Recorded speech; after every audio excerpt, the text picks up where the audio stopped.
পরিচিত মুখগুলো আবার দেখতে পাওয়ার এক অনিশ্চিত আকাঙ্ক্ষা নিয়ে সবসময় বিদায় নিতে হয়। বিদায় বেলাটা সবসময় আসলে খুব কষ্টের, তবুও বিদায় নিতে হয়। আসসালামু আলাইকুম, সবাইকে ওয়েলকাম জানাচ্ছি আমার আজকের ভিডিওতে। আজ আমাদের গ্রামে শেষ দিন, আর কিছুটা সময় পরে রওনা দিব পুরনো গন্তব্যে। চোখের পলকে অনেকগুলো দিন পার করে ফেলেছি, মনে হয় এই তো সেদিনই যেন এলাম। উদ্রিকার গ্রামে আসার পর থেকে প্রতিদিন খুব ভোরবেলা ঘুম থেকে উঠে নানার ঘাড়ে বসে পাড়া বেড়ানো যেন তার রোজকার একটা রুটিন হয়ে গেছে। ও যেন সকালবেলা ঠিকঠাক যেন ঘুমোতেই পারে না এই টেনশনে যে কখন সে ঘুরতে যাবে। ও অনেকটা আমার মতোই, বাড়িতে আসলে দেখা যায় আমার নিজের ঘরে থেকে দাদুর ঘর বা কাকা কাকির ঘরে বসে গল্প করতে যেন বেশি ভালো লাগে। সকালের নাস্তা করেই ঢাকার উদ্দেশ্যে রওনা দিব। এর জন্য খুব ভোরবেলা উঠেই মা এখানে সকালের নাস্তাটা বসিয়ে দিল। এখানে মা পোলার চাল, ডাল আর সবজি দিয়ে একটা ভুনা খিচুড়ি রান্না করবে। এই জন্য কড়াইতে প্রথমেই তেলে পেঁয়াজ, কাঁচামরিচ, গাজর, আলু আর তেজপাতা দিয়ে দিল। বাবার চাকরির সুবাদে দেখা যেত ছোটবেলা থেকে আমরা বাবা যেখানে চাকরি করতো সেখানেই থাকতাম। ঈদ ছাড়া তেমন একটা গ্রামের বাড়িতে আসলে আসা হতো না। তাই ছোটবেলা থেকে দাদু বাড়ি মানে আমাদের কাছে চরম বিনোদনের একটা জায়গা ছিল। কাকা, কাকি, ফুপু আর চাচাতো ভাই বোন মিলে বিরাট সংসার ছিল আমার দাদুর। এখন অবশ্য সেই বিরাট সংসার ভেঙে সবার একক সংসার হয়েছে, যার যার সংসার নিয়ে এখন সবাই ব্যস্ত। আমরাও আমাদের সংসার নিয়ে ব্যস্ত। আসলে সংসার হলো একটা চক্রের মতো, যে একবার এই চক্রে পড়েছে সে সারা জীবন শুধু ঘুরতেই থাকবে লাটিমের মতো, কোনো নিস্তার নেই এর থেকে। ছোটবেলায় সবসময় অপেক্ষা করতাম কবে ঈদ আসবে আর কবে বেড়াতে যাব দাদু বাড়িতে। ঈদে বাড়িতে আসার খুশিতে শেষের কয়েকদিন যেন আমার ঠিকঠাক মতো ঘুমই হতো না। আর আমরা বাড়িতে আসবো এর জন্য সবাই অধীর আগ্রহে অপেক্ষা করতো। এর জন্য মনে হয় আসার ইচ্ছাটাও খুব প্রবল থাকতো তখন।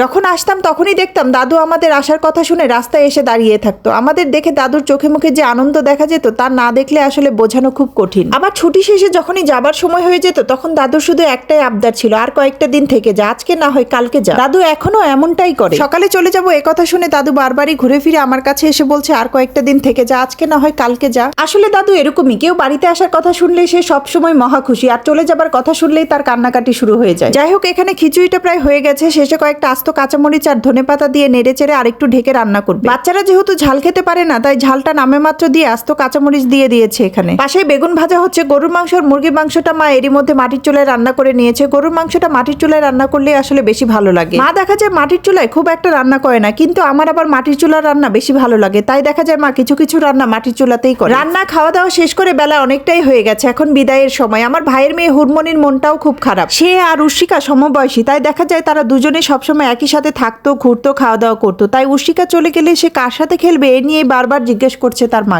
আমরা এসেছি দেখে ভাবিরাও এসেছে, তারাও ঢাকা ফিরে যাবে কয়েকদিনের মধ্যে। আসলে এই সময়টা সব বাচ্চাদের স্কুল বন্ধ থাকায় সবাই এক হতে পেরেছে এই সুযোগে। অনেক ঝামেলার জন্য দেখা যায় সময় করে বাড়িতে আসা হয় না। যখনই আসি যাওয়ার সময় শুধু একটা কথাই মনে হতে থাকে, আবার সবাইকে দেখতে পারবো। চরম অনিশ্চয়তার জীবনে যেটুকু সময় বেঁচে আছি সেটাই পরম আশীর্বাদ। এর পরের ভিডিওগুলোতে আর দেখা যাবে না এই সবুজে ঘেরা গ্রামটা। চলে যাচ্ছি পুরনো ঠিকানায়, সেখানে আবার নতুন করে কথা হবে নতুন কোনো ভিডিওতে। আজকের ভিডিওটি এই পর্যন্তই। এতক্ষণ সাথে থেকে পুরো ভিডিওটি দেখার জন্য সবাইকে ধন্যবাদ। কথা হবে নতুন কোনো ভিডিওতে, সে পর্যন্ত ভালো থাকবেন সবাই। আল্লাহ হাফেজ।